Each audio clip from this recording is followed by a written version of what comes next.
আসসালামু আলাইকুম আমার প্রিয় বন্ধুরা, আশা করি তোমরা সবাই ভালো আছো আর আমিও ভালো আছি। আর প্রতিদিনের মতো আজকেও আমার সকল বন্ধুদের সাথে মজাদার একটা রেসিপি শেয়ার করতে চলে আসলাম। আর এই রেসিপিটি দেখে আমার সকল বন্ধুদের আজকে জিভে জল আসতে একদমই বাধ্য, কারণ যেহেতু গরমের সিজন, আর গরমের সিজন হচ্ছে আমরা কাঁচা আম দিয়ে নানান রকমের রেসিপি রান্না করে খাই। আজকে এই কাঁচা আম দিয়ে আমার মায়ের হাতে মাখানো মজাদার চাপলা মাছের চচ্চড়ি শেয়ার করতে চলে আসলাম। ভাবলাম আমার সকল বন্ধুদের অনেক অনেক ভালো লাগবে। এখানে মা কাঁচা আম দিয়ে এই চাপলা মাছের চচ্চড়িটা রান্না করার জন্য সব কিছু একসাথে রেডি করে নিয়েছে।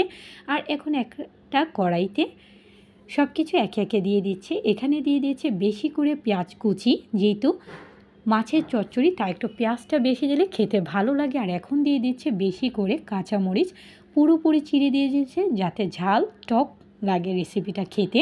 আর এখন হচ্ছে কাঁচা আমের পিসগুলো কেটে দিয়ে দিচ্ছে।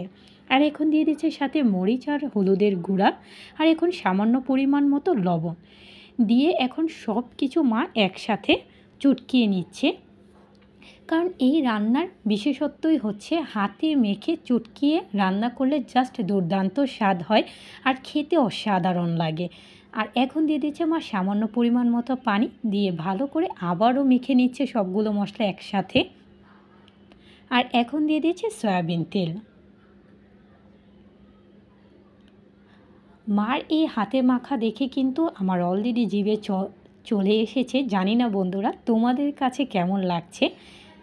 আর এখন মা বেশি করে পানি দিয়ে দিল, দিয়ে একে একে এখন যেহেতু চাপলা মাছ দিয়ে চচ্চড়িটা রান্না করছে তাই চাপলা মাছগুলো দিয়ে দিচ্ছে। তোমরা চাইলে এটা যে কোনো গুঁড়া মাছ দিয়েও রান্না করতে পারো।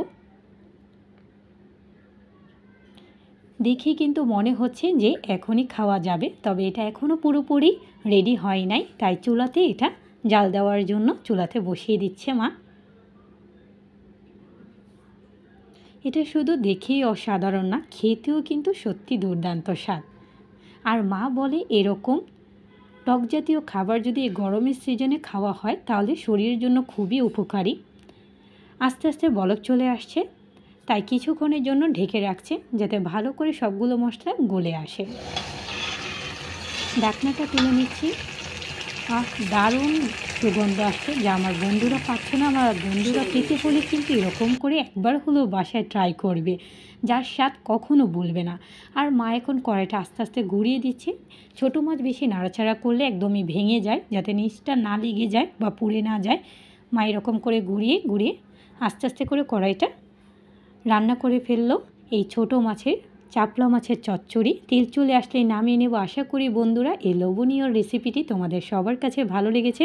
ভালো লেগে থাকলে অবশ্যই কমেন্ট শেয়ার করতে ভুলবে না।